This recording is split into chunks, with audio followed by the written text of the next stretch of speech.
कहते हैं महाभारत सिर्फ एक कथा नहीं, बल्कि वो आईना है जिसमें इंसान की हर भावना, हर गलती, हर जीत और हर हार साफ नजर आती है। इसमें न सिर्फ योद्धाओं की कहानियां हैं, बल्कि नीति, ज्ञान और जीवन के वो रहस्य छिपे हैं जो आज भी हमारे लिए मार्गदर्शक बन सकते हैं। तो आइए चलते हैं उस दुनिया में जहां हर कथा के पीछे एक गहरी सीख छिपी है।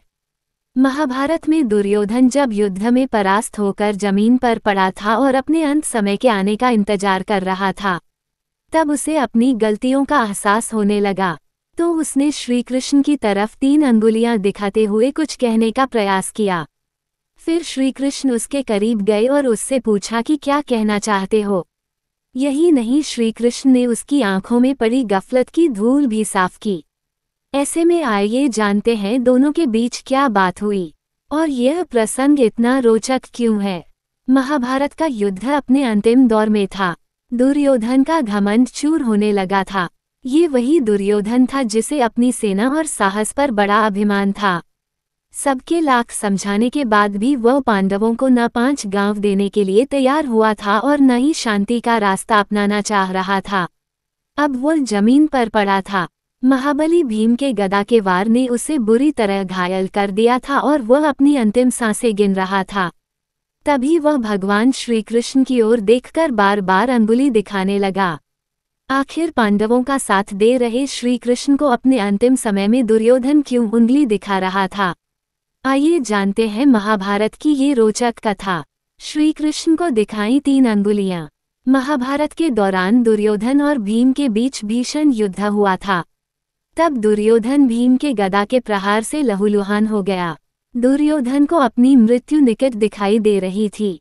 तब उसने श्री कृष्ण की ओर देखते हुए 3 अंगुलियां उठाईं और कुछ कहने की कोशिश की। श्री कृष्ण ने जब दुर्योधन को देखा तो वह उसके करीब गए और जानना चाहा कि वह क्या कहना चाह रहा है। तब दुर्योधन ने अंतिम समय में अपनी गलतियों पर बात की। क्या थी दुर्योधन की पहली गलती? दुर्योधन ने श्री कृष्ण से कहा कि उसने महाभारत के दौरान 3 गलतियां की। यही वजह है कि वह युद्ध में विजयश्री हासिल नहीं कर सका और अब खुद अपनी जीवन नया डूबते हुए देख रहा है। अगर वह इन गलतियों को नहीं करता तो उसकी जीत तय होती। तब दुर्योधन बोला कि उसकी पहली गलती ये थी कि उसने नारायण को नहीं चुना बल्कि उनकी नारायणी सेना को चुनने का प्रयत्न किया। अगर नारायण यानी श्री कृष्ण उसके साथ होते तो वह जीत सकता था। जानिए दूसरी और तीसरी गलती के बारे में।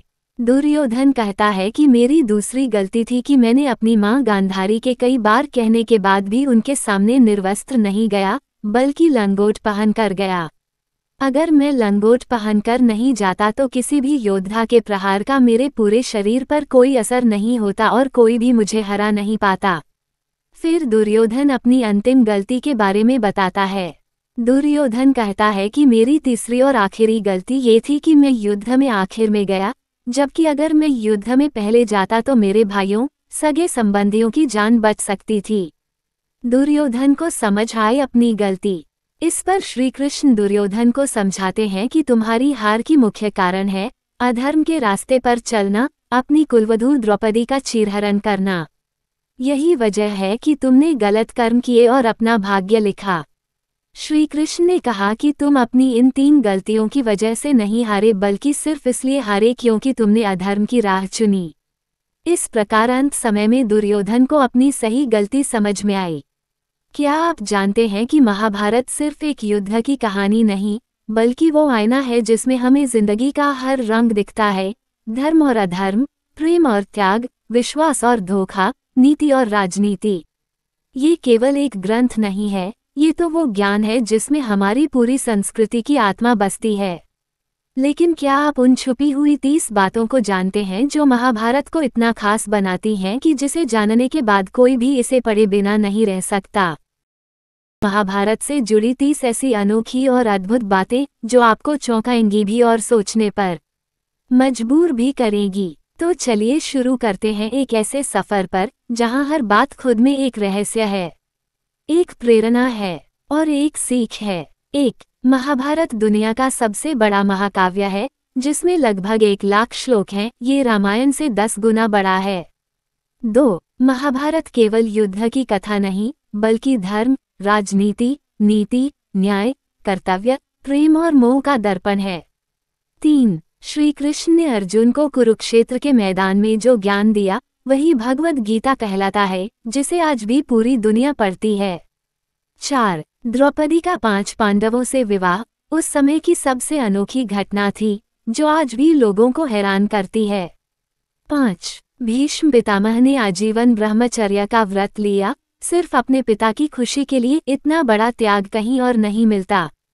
6. अर्जुन ने भगवान शिव को प्रसन्न कर दिव्य पाशुपत अस्त्र प्राप्त किया, यह उनकी तपस्या की गहराई दिखाता है। 7. कर्ण सूर्यपुत्र थे, लेकिन उन्हें सारी जिंदगी सूतपुत्र कहकर अपमानित किया गया, फिर भी वे दानवीर कहलाए। 8. कृष्ण ने युद्ध में स्वयं कोई हथियार नहीं उठाया, लेकिन पूरे युद्ध की दिशा उन्हीं की नीति और बुद्धि ने तय की।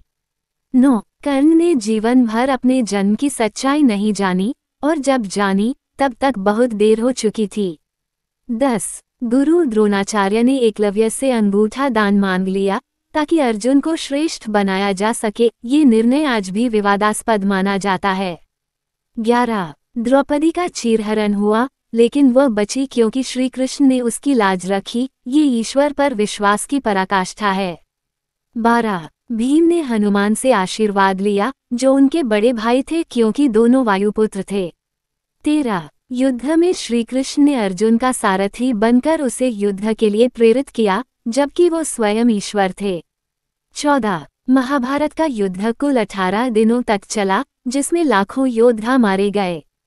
15. कौरवों की संख्या 100 थी, और वे सभी एक ही माता गांधारी के पुत्र थे। 16. गांधारी ने जन्म से लेकर जीवन भर अपनी आंखों पर पट्टी बांध रखी, ताकि वह अपने पति धृतराष्ट्र के समान जीवन जी सके। 17. शकुनी ने पासों के खेल में छल किया, जिससे पांडवों को वनवास मिला। शकुनी की चालें आज भी शकुनी नीति के नाम से जानी जाती हैं। 18. भीष्म इच्छा मृत्यु का वरदान पाए हुए थे, इसलिए वे तब तक जीवित रहे जब तक स्वयं उन्होंने मृत्यु को नहीं चुना। 19. महाभारत में नारी पात्रों की भूमिका बहुत प्रभावशाली है, जैसे कुंती, द्रौपदी, गांधारी, सुभद्रा। 20. पांडवों ने अपने वनवास के अंतिम वर्ष को अज्ञातवास में बिताया, जिसमें उन्हें पहचानना मना था। 21. अर्जुन ने अज्ञातवास में बृहन्नला बनकर नृत्य शिक्षक का कार्य किया, जो आज भी एक अनोखी कथा है। 22. युधिष्ठिर को धर्मराज कहा जाता है, क्योंकि वे हमेशा सत्य और धर्म के मार्ग पर चले। 23. कृष्ण ने शांति प्रयास भी किया, लेकिन दुर्योधन ने उनकी बात नहीं मानी, जिससे युद्ध अनिवार्य हो गया। 24. अश्वत्थामा को अमरता का श्राप मिला, और माना जाता है कि वह आज भी पृथ्वी पर जीवित है। 25. अर्जुन के पुत्र अभिमन्यु ने चक्रव्यूह भेद दिया, लेकिन बाहर निकलने का ज्ञान न होने के कारण वीरगति को प्राप्त हुआ। 26. कृष्ण ने गीता का उपदेश सिर्फ अर्जुन को नहीं दिया, बल्कि वह समस्त मानवता के लिए है। 27. दुर्योधन की जंघा पर वार कर भीम ने उसे हराया, जो धर्म के अनुसार गलत था। ये युद्ध में नीति और अनैतिकता की गहराई को दर्शाता है। 28. महाभारत केवल एक कथा नहीं, बल्कि यह जीवन के हर पक्ष की व्याख्या करता है, रिश्ते, भावनाएं, त्याग, धोखा और मोक्ष। 29. महाभारत में नक्षत्रों, ज्योतिष और युद्ध विज्ञान का अद्भुत ज्ञान है, जो आधुनिक विज्ञान के कई सिद्धांतों से मेल खाता है। 30. महाभारत पढ़ने से आत्मचिंतन, नैतिकता और आध्यात्मिक दृष्टि विकसित होती है, जो जीवन में सद्बुद्धि और विवेक देती है। तो ये थी महाभारत से जुड़ी 30 ऐसी बातें, जो न केवल रोचक हैं, बल्कि जीवन को देखने का नजरिया भी बदल सकती हैं। महाभारत हमें सिखाती है कि अधर्म चाहे कितना भी बलवान क्यों न हो, अंत में जीत हमेशा सत्य और धर्म की ही होती है। अगर आपको ये बातें पसंद आई, तो इस वीडियो को जरूर शेयर करें ताकि और लोग भी इस अमूल्य ज्ञान से जुड़ सकें। चैनल को सब्सक्राइब करना न भूलें, क्योंकि आगे हम लेकर आएंगे महाभारत की ऐसी और भी गूढ़ कथाएं, जो आपके मन और मस्तिष्क दोनों को छू जाएंगी। फिर मिलेंगे एक नई कथा के साथ, तब तक के लिए जय श्री कृष्ण।